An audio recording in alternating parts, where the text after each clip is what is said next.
Indo Chinese relation की आखिरी कड़ी। आपने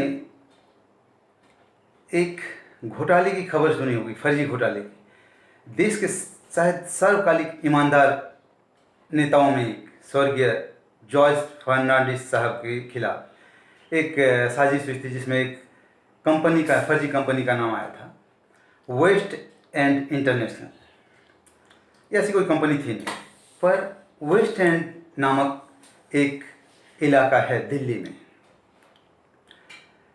सेंट्रल दिल्ली में। हिंदुस्तान की रसूखदार हस्तियां वहाँ रहती हैं। इसी वेस्ट एंड में प्रख्यात पत्रकार अरुण शौरी के घर के पास एक और बंगला है, अभय सप्रू का। ये अभय सप्रू कौन है? भारत चीन युद्ध के दौरान सेना प्रमुख बीएम कॉल उनके नाती हैं, अभय सप्रू। एक समय था जब ये कश्मीर के विस्थापितों के हक के लिए, उनके मानवाधिकारों के लिए अक्सर कुछ आयोजन किया करते थे। एक दो बार मुझे भी बुलाया उन्होंने। एक बार अभय सप्रू जी ने मुझसे कहा कि आपने अनटोल्ड स्टोरी पुस्तक की का कवर देखा है? मैंने कहा हाँ। कुछ खासियत, क्या बात है उसमें? कोई खासियत, क्या चीज़ देखा आपने? मैंने कहा उसमें बीएम कॉल तीखी नज़रों से देख रहे हैं और तत्कालीन प्रधानमंत्री सर झुकाकर खड़े हैं उनके सामने। उन्होंने कहा कि ये बहुत कुछ बयान नहीं करता है। अब मैं आपको बता दूं ऐसा उन्होंने क्यों कहा।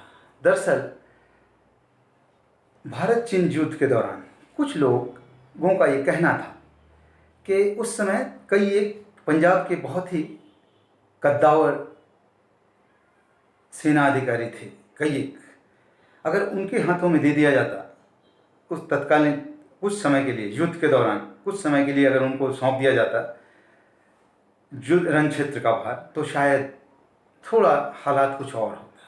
हालांकि बहुत ज़्यादा फर्क इससे नहीं पड़ता, मैं मानता हूँ। लेकिन कुछ लोग ये कहते हैं कि ये बीएम कॉल साहब के शौर्य और क्षमता पर, उनके पराक्रम और क्षमता पर कुछ लोग प्रश्न चिन्ह लगा रहे थे। शायद इसीलिए अभय सप्रू ने कहा कि आप उस तस्वीर को देखकर आप क्या कहेंगे। वाकई वो तस्वीर देखकर ऐसा ही लगता है कि तस्वीर क्या कहेगी, सच्चाई है कि अगर तत्कालीन प्रधानमंत्री कम से कम 3 ऐसे फैसले लेते तो पूरा हारी हुई बाजी वो जीत सकते थे। पहला, अगर ऑटोमेटिक राइफल मंगवा दिया होता। दूसरा, अगर वायुसेना का इस्तेमाल उन्होंने करने की इजाज़त दी होती। और तीसरा, जब अमेरिका से मदद आ गया तब चीन के द्वारा घोषित एक तरफा युद्ध विराम को कतई नहीं मानना चाहिए था। इस हालत में भी हम हारी हुई बाजी को जीत सकते थे।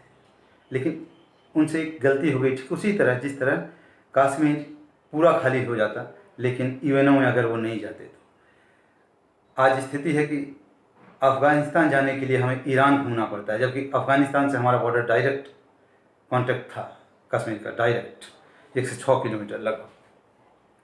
खैर ये चूक हुई है और शायद अभय सप्रू साहब वही कह रहे थे कि अब वो तस्वीर तो साफ यही कहता है कि बीएम कॉल उलाहना भरी नज़र से देख रहे थे प्रधानमंत्री को। ये अनटोल्ड स्टोरी के मुख्य कवर में है। आज एक बात और मैं कहूँगा, ये जो पार्ट 2 मैंने जारी किया था उसमें मैंने कहा था ना कि चाणक्य नीति कहती है कि जब सीमा आपसे मिलती हो तो वो स्वाभाविक शत्रु होता है। अभी ये साबित हुआ जब नेपाल ने एक नई चाल चली। उसी नेपाल जिसको हम बिना पासपोर्ट में आना जाना जहाँ करते हैं। हालांकि इस स्थिति के लिए जिम्मेवार हमारे कुछ नेता भी हैं। ये वही नेता जिम्मेवार हैं जो लोकतंत्र बहाली के लिए नेपाल में आंदोलन करने जाते थे। और सच्चाई है कि नेपाल में राजतंत्र होता तो हमारी स्थिति मजबूत होती। लोकतंत्र आने के बाद स्थिति बिल्कुल बदल गई। वहाँ हमारे दुश्मन घुस गए। एक कॉन्स्पिरेसी के तहत वहाँ के राज परिवार को ख़त्म कर दिया गया और इसी का नतीजा है कि आज के वहाँ के नेता हमारे खिलाफ जा रहे हैं। और एक बहुत बड़ी सच्चाई है कि नेपाल को पैसे की मदद मिल रही है चीन से। चीन की आर्थिक स्थिति बहुत मजबूत है अभी, और एक समय था जब चीन को मजबूत बनाने में हमारे प्रधानमंत्री का हाथ हुआ करता था। यूएनओ में चीन की आर्थिक स्थिति भी हमसे अच्छी नहीं थी, पर हम आपस में उलझते हैं। लोकतंत्र की ये देन है कि हम तरक्की नहीं कर पाते हैं। तरक्की का कुछ हिस्सा, बहुत बड़ा हिस्सा हमें शांति स्थापित करने में खर्च करना पड़ता है, खून के साथ साथ पैसा भी। तो आप ये जान लें कि तिब्बत का मामला, तिब्बत में जब चीन घुस गया, जबकि सच्चाई है कि तिब्बत में भारत से करीब 200 मील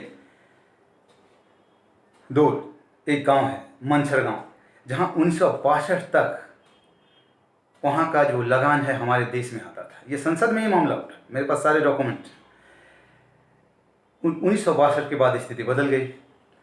ये कहा जाता है कि वहाँ बौद्ध धर्म है इसलिए चीन का है। अरे भाई, चीन के मछुआरे दक्षिण चीन सागर में जाते थे इसलिए ये उसका है। ऐसा कहेंगे तो हमारे लोग तो, हमारे नाविक तो सारी दुनिया में जाते थे।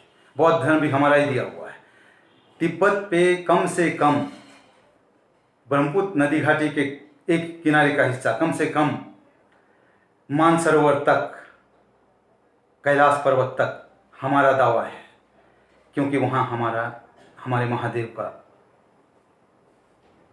घर है। उसको मान लिया जाना बहुत बड़ी गलती थी और उसका खामियाजा अभी भुगत रहे हैं। अभी तो स्थिति है कि जो अक्साई चीन पर कब्जा किए उस पर बात नहीं कर रहा चीन, अभी वो LAC की बात कर रहा है, उसमें भी अंदर घुस रहा है। तो अगर इस तरह वो घुसता चला जाए, आप मानते चले जाएं, कल वो कन्याकुमारी तक घुस जाएगा, तो ये जस्टिफाइड नहीं है। और इसके लिए 2 चीज़ करनी होगी: अपनी आर्थिक स्थिति मजबूत, अपनी सामरिक स्थिति मजबूत, और दूसरी बात अपनी भावनात्मक, अपने सेंटिमेंट को देश के साथ जोड़ना होगा। हमारे यहाँ स्थिति ऐसी है, जिस चीज़ की बहुत ज़रूरत है, चाइनीज़ चीज़ आप ले रहे हैं, ठीक है, लेकिन खिलौने के बगैर हम रह सकते हैं, वो भी चाइनीज़ चाहिए। दिवाली का दीपक भी चाइनीज़ चाहिए। अगर वो हमारे अंदर घुसता जाए और हम उसकी चीज़ें खरीदते जाएं, तो वो कभी नहीं सुधरेगा। अगर कुछ दिन के लिए चाइनीज़ चीज़ें खरीदना हम बंद कर दें, तो शायद चीन को मजबूरन सोचना पड़ेगा कि नहीं, हमारा भी सेंटिमेंट है, हम भी देश से प्यार करते हैं। मैं एक उदाहरण देना चाहूँगा। जापान एक छोटा सा देश है, 2 बार चीन को हरा चुका है, 1 बार रूस को हरा चुका है, केवल देशभक्ति के सहारे हम अपनी सीमाओं को बचा सकते हैं। LAC ही नहीं, अपना जो वास्तविक हमारा जो बॉर्डर है वहाँ तक हमें मिलना चाहिए। मैं चाइनीज़ सरकार से अपील करता हूँ कि आपको अगर अरब सागर में जाना है तो हमारी परमिशन से जाइए, लेकिन हमारे ज़मीन को आप छोड़िए और पाकिस्तान को शह देना बंद कीजिए। आज के लिए इतना ही। ये अंतिम कड़ी मैं ही ख़त्म कर रहा हूँ। जैसा कि प्रारंभ में ही मैंने कहा था, चीन से हमारे संबंध अच्छे हैं और हम अच्छे संबंध चाहते हैं, पर आप हमारे अंदर घुसते जाएं और संबंध अच्छे कायम रहें, यह संभव नहीं है। धन्यवाद।